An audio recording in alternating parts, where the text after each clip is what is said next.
Tahun 1991, Jepang dikejutkan oleh sebuah kasus misterius yang hingga kini masih membekas di ingatan banyak orang. Kasus itu adalah hilangnya seorang gadis remaja bernama Nana Sakuma, yang raib tanpa jejak di prefektur Chiba.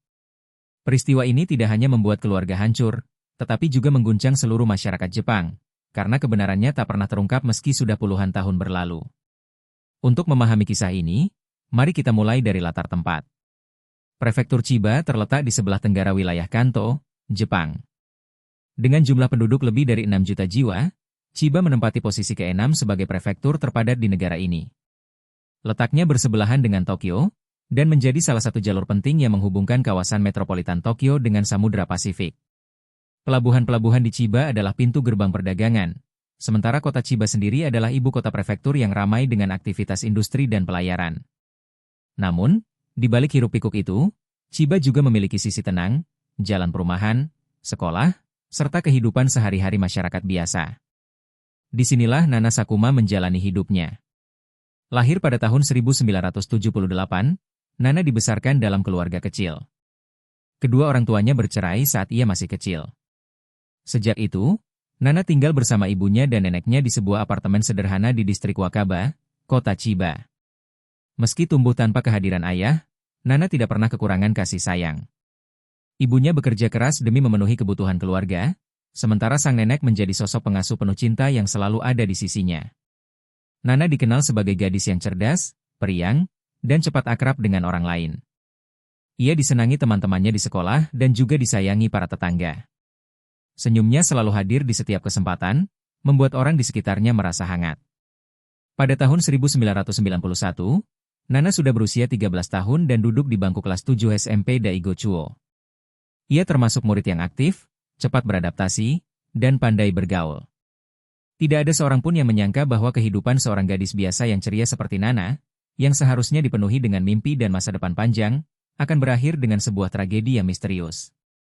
Hilangnya Nana bukan hanya sekadar berita kriminal, ia menjadi simbol betapa rapuhnya keamanan seorang anak di tengah masyarakat modern. Dan pada malam yang naas itu, 26 Oktober 1991, kisah kelam ini dimulai. Sebelum masuk ke detail kejadian, mari kita simak lebih dekat seperti apa hari-hari Nana, bagaimana lingkungan tempat ia tinggal, serta bagaimana rasa aman bisa tiba-tiba runtuh dalam sekejap. Karena memahami latar belakang inilah yang akan membuat kita mengerti mengapa kasus ini begitu menyayat hati dan masih meninggalkan tanda tanya besar hingga kini. Menjelang malam tanggal 26 Oktober 1991, suasana rumah Nana terasa biasa saja, seperti malam-malam sebelumnya. Namun tanpa disadari, hari itu akan menjadi titik balik yang mengubah seluruh hidup keluarganya. Nana baru saja menyelesaikan ujian tengah semester. Meski lelah, ia tetap semangat karena bisa bermain bersama teman-temannya. Hari itu, ia pergi sejak pagi untuk mengunjungi salah satu sahabat dekatnya. Mereka menghabiskan waktu seharian penuh dengan tawa dan canda khas anak remaja. Namun bagi Nana, bermain seharian masih belum cukup. Ia ingin malam itu juga tetap bersama teman-temannya. Ibunya bekerja shift malam, dan tidak akan pulang hingga pagi. Hanya neneknya yang sudah lanjut usia yang berada di rumah. Mengetahui hal itu, Nana dengan penuh semangat mengundang 3 temannya untuk datang ke rumahnya. Bagi mereka, itu adalah kesempatan langka, menikmati malam bebas tanpa kehadiran orang tua, hanya ditemani oleh televisi dan permainan sederhana. Malam itu, suasana apartemen kecil keluarga Sakuma dipenuhi suara riang. 4 gadis remaja itu duduk berkeliling di ruang tamu. Mereka menyalakan televisi, menonton acara hiburan Jepang yang populer pada masa itu, sambil bercanda dan memainkan permainan kecil. Waktu berjalan cepat. Tanpa mereka sadari, jarum jam sudah menunjukkan hampir tengah malam, tetapi semangat mereka sama sekali belum surut. Namun, di tengah suasana penuh keceriaan itu, rasa lapar mulai mengganggu. Perut mereka keroncongan, sementara rumah Nana ternyata tidak memiliki makanan ringan atau camilan untuk dinikmati. Ibunya belum sempat menyiapkan apapun karena harus segera berangkat kerja. Neneknya pun sudah pergi tidur lebih awal setelah makan malam, sehingga tidak ada orang dewasa yang bisa menolong mereka. Kekecewaan sejenak terlihat di wajah mereka. Tetapi, sebagaimana anak-anak seusia mereka, ide spontan segera muncul. Bagaimana kalau kita keluar sebentar untuk membeli makanan? Salah satu dari mereka berbisik. 3 lainnya langsung setuju. Keputusan kecil itu, yang awalnya tampak sepele, ternyata menjadi awal dari serangkaian peristiwa yang tak terduga. Malam itu, keempat gadis berusia 13 tahun itu sama sekali tidak menyadari bahwa mereka sedang melangkah keluar dari batas kenyamanan dan keamanan rumah, menuju sebuah malam yang kelak menjadi mimpi buruk. Empat gadis itu akhirnya berdiskusi kecil. Mereka tahu ada sebuah toko serba ada yang cukup dekat dengan rumah Nana. Biasanya toko itu menjadi penyelamat ketika mereka ingin membeli camilan. Maka tanpa pikir panjang, mereka berjalan menuju toko tersebut. Namun, begitu sampai di depan pintu, mereka dibuat kecewa. Jam menunjukkan lewat tengah malam, dan toko itu sudah tutup rapat. Perlu diketahui, pada tahun 1991, toko serba ada yang buka 24 jam belum banyak ditemukan di Jepang, apalagi di daerah pinggiran seperti Wakaba, Chiba. Saat itu, sebagian besar toko hanya beroperasi sampai pukul 11 malam.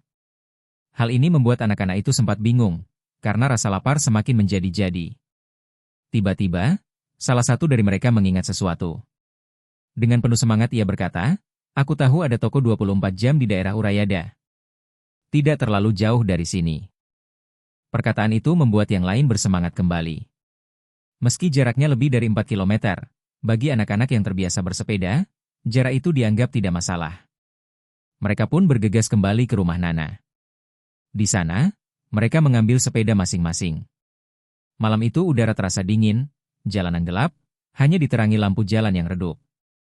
Jarum jam sudah menunjuk pukul 12.30 dini hari ketika keempat gadis itu mulai mengayuh sepeda mereka menuju Urayada. Suasana jalanan benar-benar sepi. Tidak ada pejalan kaki, tidak ada mobil yang melintas. Hanya suara rantai sepeda dan hembusan angin malam yang menemani. Bekas badai yang terjadi beberapa hari sebelumnya masih meninggalkan jejak. Ranting-ranting patah dan bebatuan kecil berserakan di jalan, memaksa mereka untuk berhati-hati. Perjalanan itu membuat mereka merasa seperti sedang berada dalam sebuah petualangan. Ada sedikit rasa takut, namun juga ada kegembiraan khas anak-anak yang merasa bebas saat larut malam. Mereka tidak tahu bahwa setiap kayuhan pedal membawa mereka semakin dekat pada tragedi yang akan dikenang selamanya. Sekitar pukul 1 dini hari, keempat gadis itu akhirnya tiba di toko serba ada 24 jam di daerah Urayada. Wajah mereka kembali ceria. Mereka segera masuk, membeli beberapa makanan ringan, minuman, dan camilan kecil. Rasanya seperti sebuah pencapaian setelah menempuh perjalanan malam yang panjang. Namun kegembiraan itu tidak bertahan lama. Begitu keluar dari toko, mereka sadar betapa sepinya jalanan malam itu. Tidak ada siapapun, hanya keheningan yang sesekali dipotong oleh suara mesin pendingin toko dan angin dingin yang bertiup. Mereka saling berpandangan, seolah merasakan hal yang sama, sebuah ketegangan samar yang merayap di udara. Dalam perjalanan pulang, mereka mulai mengayuh lebih cepat, seakan ingin segera kembali ke rumah Nana. Rasa takut yang awalnya samar kini semakin jelas. Tidak ada lagi tawa atau obrolan ringan. Hanya suara ban sepeda yang beradu dengan aspal dan napas terengah-engah karena kayuhan yang semakin tergesa. Ketika mereka sampai di Jalan Raya 126, kondisi jalan semakin menantang. Bekas badai masih terlihat jelas. Pohon-pohon tumbang meninggalkan dahan besar yang berserakan. Di bawah cahaya lampu jalan yang redup, benda-benda itu tampak seperti bayangan hitam yang menyeramkan. Nana, yang berada paling depan, sesekali menoleh ke belakang untuk memastikan teman-temannya masih mengikutinya. Namun di saat itulah sebuah kejadian tak terduga terjadi. Karena kurang memperhatikan jalan, ban sepedanya menghantam dahan besar yang tergeletak di aspal. Tubuhnya langsung terlempar ke depan dan jatuh cukup keras. Tiga temannya segera panik. Mereka menghentikan sepeda masing-masing dan berlari mendekat. "Nana, kamu tidak apa-apa?" tanya salah seorang temannya dengan nada cemas. Nana tampak kesakitan, tapi ia berusaha tersenyum meyakinkan. Saat mereka masih sibuk membantu Nana berdiri, tiba-tiba sebuah suara asing memecah keheningan malam itu. Suara seorang pria, keras dan tegas, datang dari arah belakang mereka. "Kalian sedang apa di sini?" teriaknya. Empat gadis itu sontak membeku. Dalam sekejap, keceriaan malam berubah menjadi rasa takut yang mencekam. Suara keras itu membuat keempat gadis itu menoleh serentak. Dari balik bayangan papan reklame di pinggir jalan, seorang pria muncul.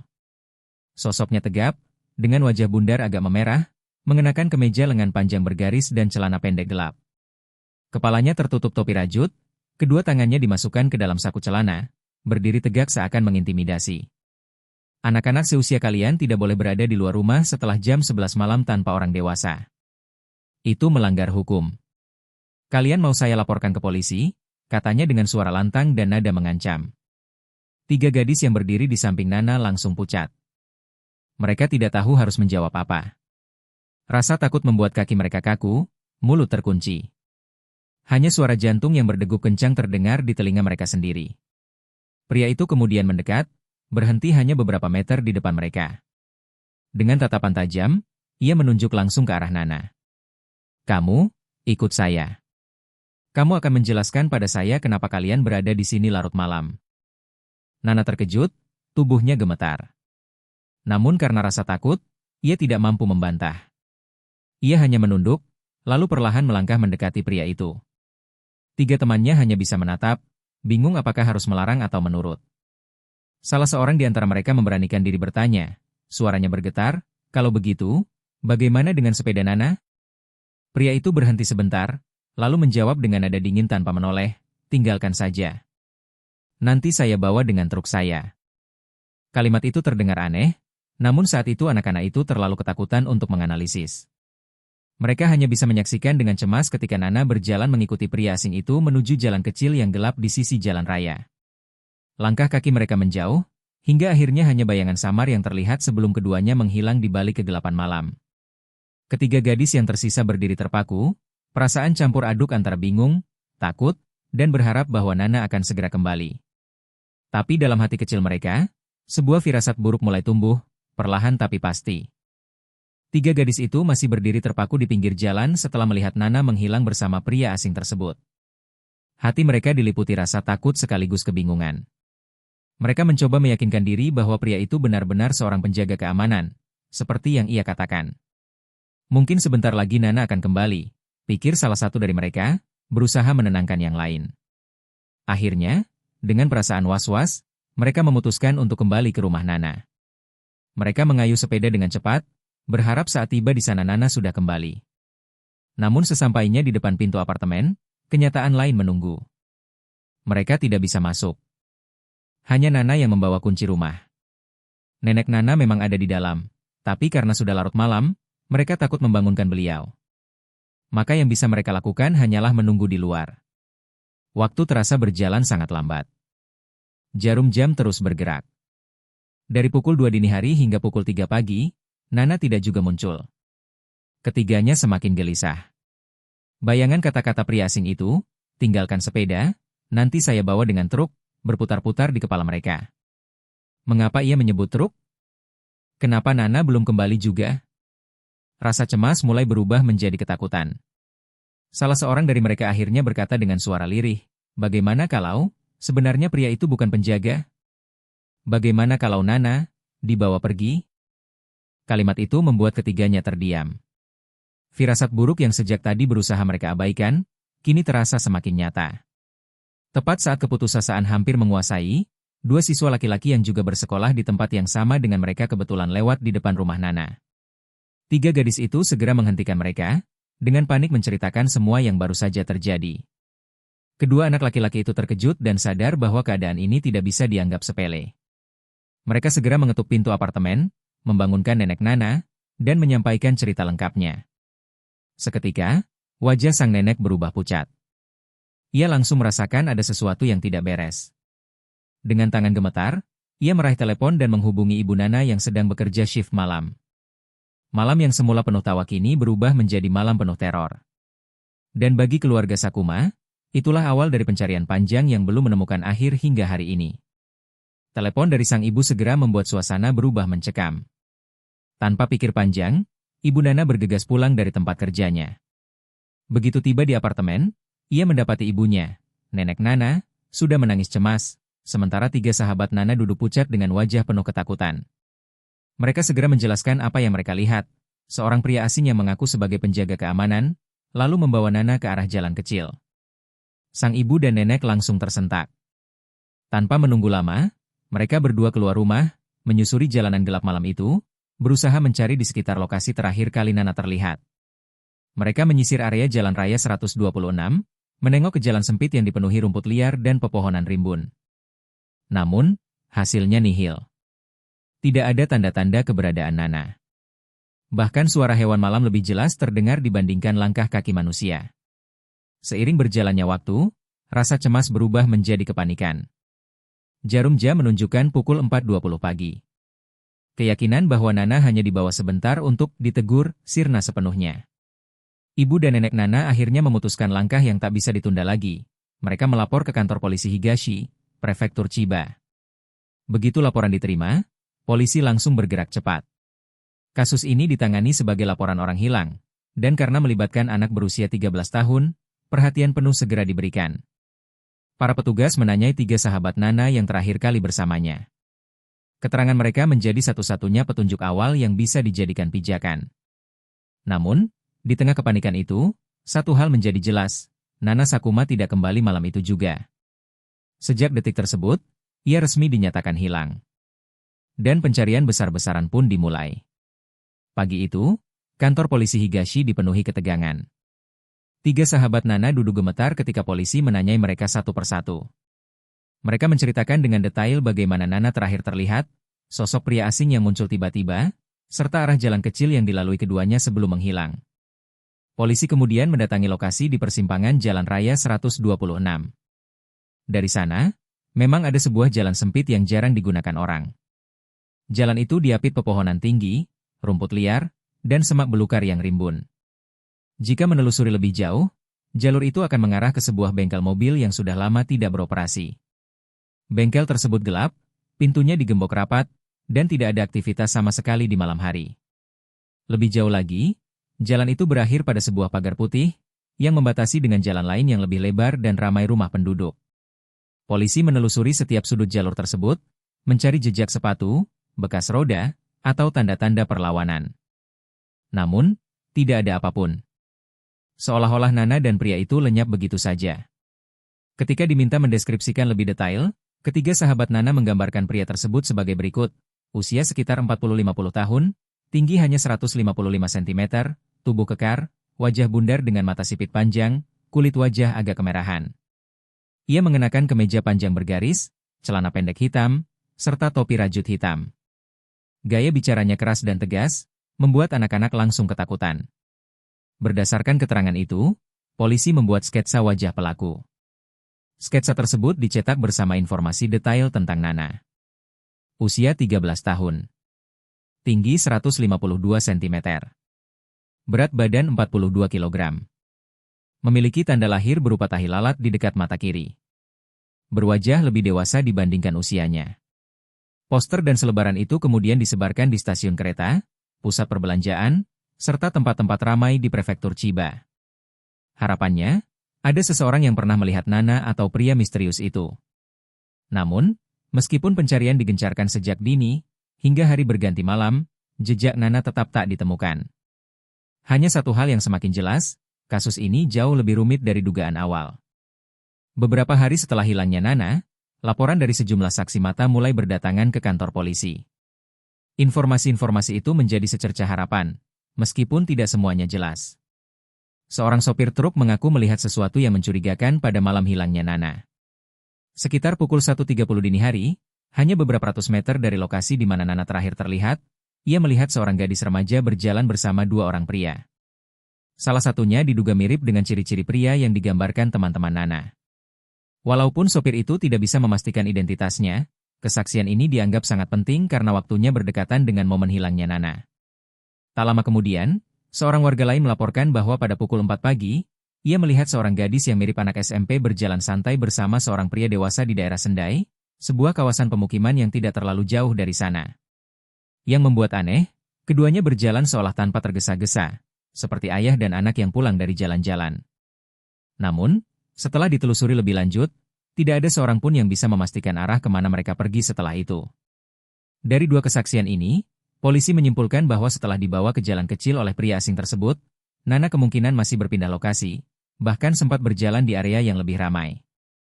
Akan tetapi, setelah pukul 4 pagi, tidak ada lagi satupun laporan saksi yang melihatnya. Seakan-akan jejak Nana benar-benar terputus di titik itu.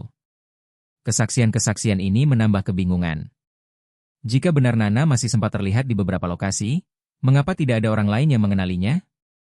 Dan yang lebih membingungkan lagi, siapa pria tambahan yang disebutkan oleh sopir truk? Apakah Nana hanya bersama satu orang, Ataukah ada lebih dari satu pelaku yang terlibat malam itu? Pertanyaan-pertanyaan ini mulai bermunculan di benak penyelidik, membuat kasus semakin kompleks. Satu hal yang pasti, harapan untuk menemukan Nana selamat masih ada, tapi bayangan gelap tentang apa yang mungkin menimpanya juga semakin besar. Seiring berjalannya penyelidikan, berbagai teori dan dugaan mulai bermunculan.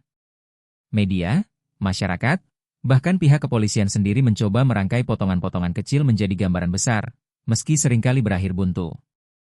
Salah satu teori yang paling kuat adalah bahwa pria asing itu sebenarnya seorang sopir truk. Kata-katanya kepada teman-teman Nana, tinggalkan saja, nanti saya bawa dengan truk, menjadi petunjuk penting. Mungkin ia memang sedang bekerja malam itu, berhenti sejenak di sekitar lokasi, lalu tanpa sengaja melihat anak-anak perempuan. Dugaan ini semakin diperkuat oleh fakta bahwa sopir truk sering melintas di jalur nasional 126, tempat Nana terakhir terlihat. Jika benar, sangat mungkin ia membawa Nana jauh dari Chiba dengan kendaraannya, membuat pencarian menjadi lebih sulit. Teori lain menyebutkan bahwa pria itu hanyalah seorang tunawisma atau pengangguran yang kebetulan berkeliaran di sekitar situ. Dengan berpura-pura sebagai penjaga keamanan, ia berhasil menakut-nakuti Nana dan teman-temannya. Namun teori ini dipertanyakan, sebab jika ia hanya berniat jahat, seharusnya ia bisa langsung bertindak di jalan kecil yang sepi. Kenapa justru membawanya berjalan lebih jauh? Ada pula teori yang lebih menyeramkan, bahwa Nana bisa saja menjadi korban penculikan oleh agen Korea Utara. Pada masa itu, isu penculikan warga Jepang oleh agen Korea Utara sedang marak diperbincangkan. Beberapa kasus orang hilang lain juga sering dikaitkan dengan dugaan ini. Pria asing yang berwibawa, tahu aturan tentang jam malam anak-anak, serta mampu mengintimidasi, dianggap memiliki ciri-ciri seperti agen terlatih. Namun, banyak pihak menilai teori ini terlalu spekulatif, karena tidak ada bukti konkret. Sementara itu, teori keempat menyebutkan bahwa pria tersebut mungkin seorang pencuri. Malam itu ia sedang melakukan pencurian di sekitar area, lalu kebetulan bertemu dengan kelompok anak perempuan. Untuk menutupi aksinya, ia berpura-pura sebagai penjaga, dan membawa Nana agar tidak membocorkan keberadaannya. Tetapi teori ini juga dianggap lemah, karena tidak ada laporan pencurian di sekitar lokasi pada malam itu. Setiap teori memiliki titik kuat, tetapi juga dipenuhi celah yang sulit dijawab. Justru karena itulah kasus ini semakin membingungkan, membuat publik terpecah dalam beragam spekulasi. Namun yang paling menyakitkan, di tengah semua dugaan itu, Nana tetap belum ditemukan. Polisi berusaha menyaring teori-teori yang beredar, mencoba mencari yang paling masuk akal. Dari semua kemungkinan, dugaan bahwa pria itu seorang sopir truk dianggap paling kuat. Alasan utamanya sederhana, kata truk yang keluar begitu saja dari mulutnya saat berbicara kepada teman-teman Nana. Kata itu seperti kebiasaan spontan seseorang yang memang akrab dengan pekerjaannya. Namun, meskipun teori itu tampak logis, tidak ada bukti nyata yang mendukung. Tidak ada rekaman kamera jalan pada masa itu, tidak ada saksi yang melihat Nana masuk ke dalam kendaraan besar, dan tidak ada laporan aktivitas mencurigakan dari sopir truk di wilayah tersebut. Polisi juga mencoba mengaitkan wajah pria itu dengan daftar kriminal yang pernah ditangkap sebelumnya. Salah satu nama yang sempat disebut adalah Osamu Lagami, seorang penjahat yang memiliki kemiripan dengan sketsa wajah pelaku. Tetapi penyelidikan cepat membuktikan bahwa Osamu sudah ditangkap setahun sebelum Nana hilang, sehingga mustahil ia terlibat. Kesulitan besar lain adalah tinggi badan pelaku yang hanya sekitar 155 cm. Ciri fisik ini sangat menonjol, namun anehnya tidak ada warga sekitar yang mengenal seseorang dengan penampilan seperti itu. Seolah-olah pria itu datang dari luar kota, hanya lewat di daerah itu pada malam kejadian. Semakin lama penyelidikan berlangsung, semakin terasa kebuntuan. Tidak ada barang bukti, tidak ada saksi baru, dan semua teori berhenti pada tanda tanya. Bagi keluarga, terutama ibu Nana, situasi ini sangat menyiksa. Harapan untuk menemukan putrinya masih ada, tetapi waktu yang terus berjalan tanpa jawaban membuat luka itu semakin dalam. Kasus ini perlahan-lahan berubah dari penyelidikan kriminal biasa menjadi sebuah misteri tak terpecahkan, yang menggantung di antara logika dan spekulasi. Waktu terus berjalan, tetapi misteri hilangnya Nana Sakuma tetap tidak menemukan titik terang. Tahun-tahun berganti, namun tidak ada satupun bukti baru yang muncul. Hingga akhirnya, pada tahun 2006, tepat 15 tahun setelah peristiwa itu, kasus ini resmi melewati batas waktu hukum untuk penuntutan pidana di Jepang. Artinya, sekalipun pelakunya ditemukan, ia tidak bisa lagi dituntut secara hukum. Fakta ini menjadi pukulan besar bagi keluarga Sakuma. Meski demikian, sang ibu tidak pernah menyerah. ia menolak melupakan putrinya. Hampir setiap minggu, ia mendatangi kuil Tokoin, sebuah kuil tua di Chiba yang konon sudah berdiri sejak zaman Heian. Di sana, ia menyalakan dupa dan berdoa, berharap suatu hari putrinya akan kembali. Doa itu bukan hanya permintaan kepada dewa, tetapi juga wujud keteguhan hati seorang ibu yang tak rela kehilangan. Apartemen lama tempat Nana dibesarkan pun tidak pernah benar-benar ditinggalkan. Meskipun sang ibu sudah pindah ke kampung halaman, ia tetap membayar uang sewa apartemen itu setiap bulan. Sesekali, ia kembali, menyalakan lampu, membuka jendela, seolah-olah menunggu Nana pulang dari sekolah seperti dulu. Nenek Nana, yang dulu menjadi teman sehari-hari cucunya, meninggal dunia dengan hati penuh penantian. Sementara sang ibu, meski usianya semakin menua, terus menjaga janji kepada dirinya sendiri, tidak akan berhenti menunggu Nana kembali, entah dalam keadaan apapun.